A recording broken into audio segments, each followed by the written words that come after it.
안녕하세요. 한창평사입니다. 오늘 말씀드릴 내용은 조종에서 한 말이 판결에 영향을 미칠 수 있나입니다.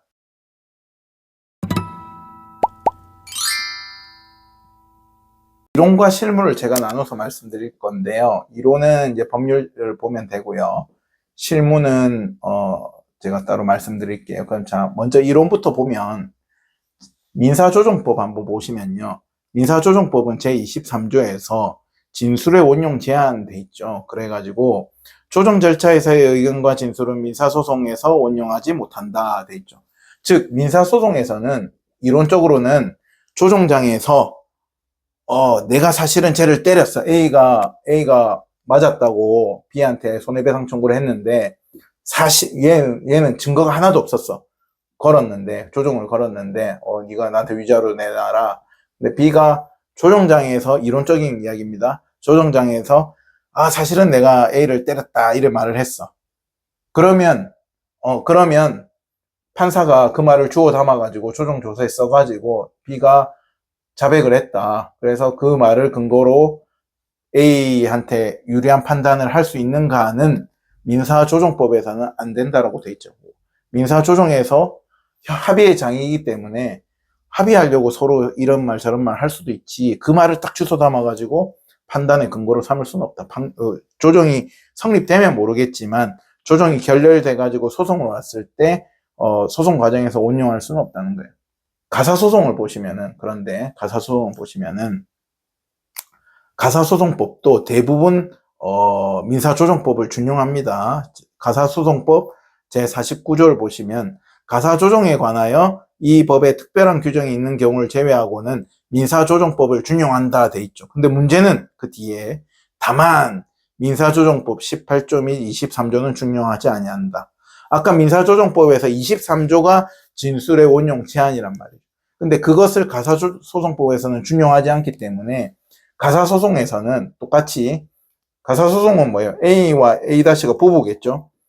아무 근거 없이 A가 A-한테 난 맞았어요 하고 조정장에 갔는데 A-가 사실 한 대 때리긴 때렸어 이렇게 이야기했어. 그러면 이론적으로는 가사조정에서는 A의 진술을 조정조서에 기재해가지고 조정이 합의가 결렬됐더라도 판단의 근거로 삼을 수가 있다 없다?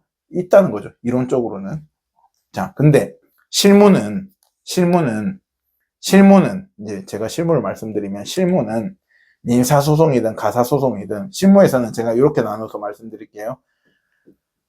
사실관계에 대한 진술과, 그죠? 그 다음에 사실관계와 금액 협의 진술이라고 제가 표현할게요. 자, 일단 사실관계, 아까 제가 예시로 든 A와 내가 때렸다 안 때렸다 이거 있잖아요. 자, 민사조정법에서는 B의 자백 진술을 사실 내가 한 대 때렸어 이거를 원용해가지고 판단의 근거로 삼지 못한다라고 돼 있지만, 실제 소송에서, 실제 조정 상황에서 피해자인 A가 한테 맞아가지고 손해배상을 제기하면서 아무런 증거가 없겠어요? 아니면은 약한 증거라도 있겠어요? 약한 증거라도 있겠죠. 명백한 증거가 있으면은 B의 진술은, A-의 진술은 필요도 없어. 얘가 부인을 하든 인정을 하든 상관없어. 명백한 증거가 있어버리면 상관이 없는데, 약한 증거가 있었어. 근데 민사조정법에 따라서 그 조정장에서 B가 사실은 한 대 때렸거든 이렇게 말을 했어. 그러면 판사는 이론적으로는 B의 진술을 근거로 삼아서 판단은 못하지만 어차피 그렇게 할 생각이 없어. 판사는 내가 들었거든, 너가 한 대 때리긴 때렸네, 그 위자료 주긴 줘야지 이렇게 다 한단 말이야. 그러면 판사는 A가 제출한 약한 증거를 삼아가지고 A한테 유리한 판단을 하겠죠, 결국에는. 자, 가사조정장에서도 마찬가지예요. A-가 A가 약한 증거를 내놨는데, 그죠? A-가 사실 한 대 때리긴 때렸어 이렇게 이야기를 했단 말이에요, 조정장에서. 그러면 실무에서 판사님이 그거를 조정조서에 기재해가지고 그 조정에서 내뱉은 말을 근거로 판단할까요? 귀찮아서라도 그렇게 잘 안 합니다. 그냥 그래 때리긴 때렸구나 해가지고 메모해놨다가 나중에 이 약한 근거로 해가지고 내 눈에 볼 때는 판사님 내 생각에는 판사 내 생각에는 A-가 때린 것을 인정할 수 있겠다, 사실관계를. 그러니까 너 위자료 줘라. 너가 바람핀 걸 인정할 수 있겠다. 너 위자료 줘라. 이렇게 판단을 해버린 그만이기 때문에 굳이 아무런 증거가 없으면 좀 차이나 나겠으나 일반적인 실무에서 아무런 증거가 없는 경우는 없기 때문에 거의 그 경우에는 거의 대부분 보면 이 조정장에서 진술을 딱 잡아가지고 가사소송법에서 이론적으로는 할 수는 있지만 거의 하지 않는, 그렇게까지는 하지 않는다는 거예요. 다만 어떤 경우는 있을 수가 있어. 어떤 경우 가사소송에서 이것을 활용하는 경우가 어떤 경우가 있을 수가 있냐면 A-가 이혼을 그냥 안 하고 싶은 배우자야. 그러니까 소장을 받았는데 A로부터 근데 변호사도 선임 안 하고 답변서도 안 내고 아무것도 안 해. 그냥 뭐 세워라 내워라 이러고 있어요. 그러면 판사님이 변론기일에 부르거나, 변론기일에 부르면은 뭐 바쁘니까 뭐 시간이 많이 없잖아요. 그러니까 조정기일에 잡아가지고 A-너 답변서도 안 내는데 일단 와봐 해가 불러가지고 거기서 문답을 할 수 있겠죠, 판사님. 그러면 거기서 A-가 내뱉은 말들을 나도 사실은 이혼을 할 건데 만약에 그랬어. 그래, 그럼 너 이혼 표면적으로는 거부하는 답변서 한 줄짜리를 냈지만 진심은 이혼을 저기가 하겠다고 했네 해가지고 판단의 근거를 삼을 수도 있다는 거예요.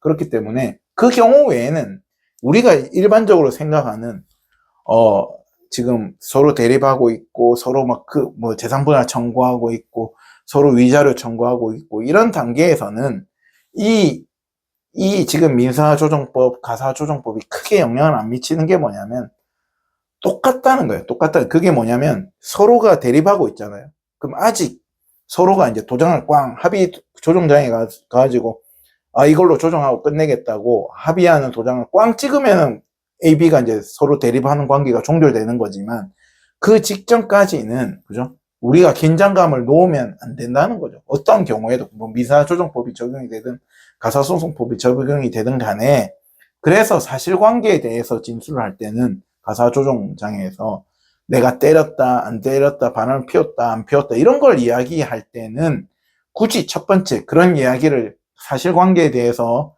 특히 변호사가 있는 경우에 그런 이야기를 할 필요가 있는가? 그거는 증거로 판단받으면 되지. 합의하러 와가지고 니 때렸지, 니 바람 폈지 이런 이야기를 서로 사실관계에 대해서 너무 이야기를 할 필요는 첫 번째 없어 보이고요.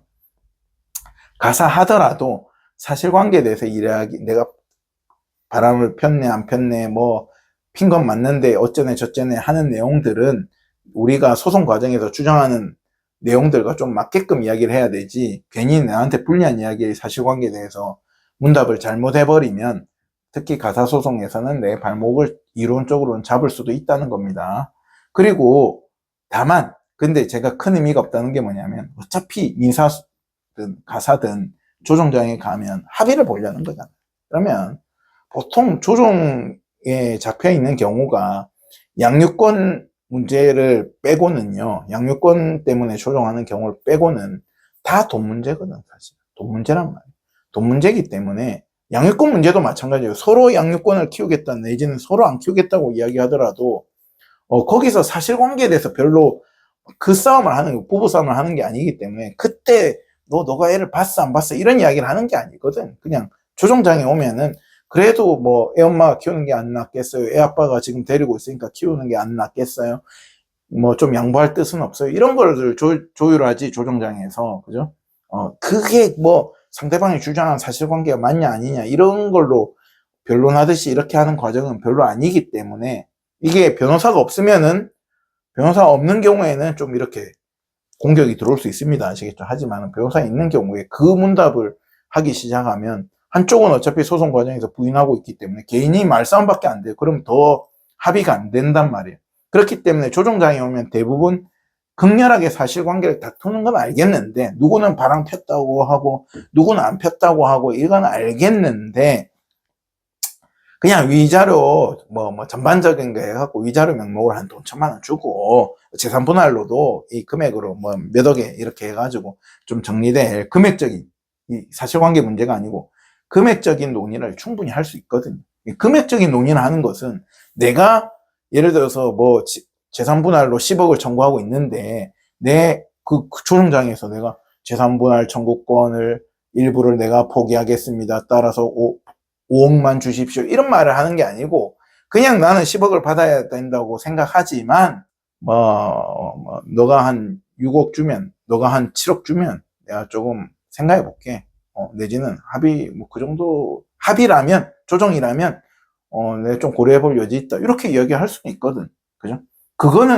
그것은 이 법에 따라서 내가 뱉은 말이 운영이 되든 말든 어차피 그냥 합의의 조건으로 그 정도 금액을 내가 생각해 볼 수 있다는 거는 내가 무슨 청구권 포기를 한 게 아니기 때문에 하등에 영향을 미치지 않는다. 소송으로 와도.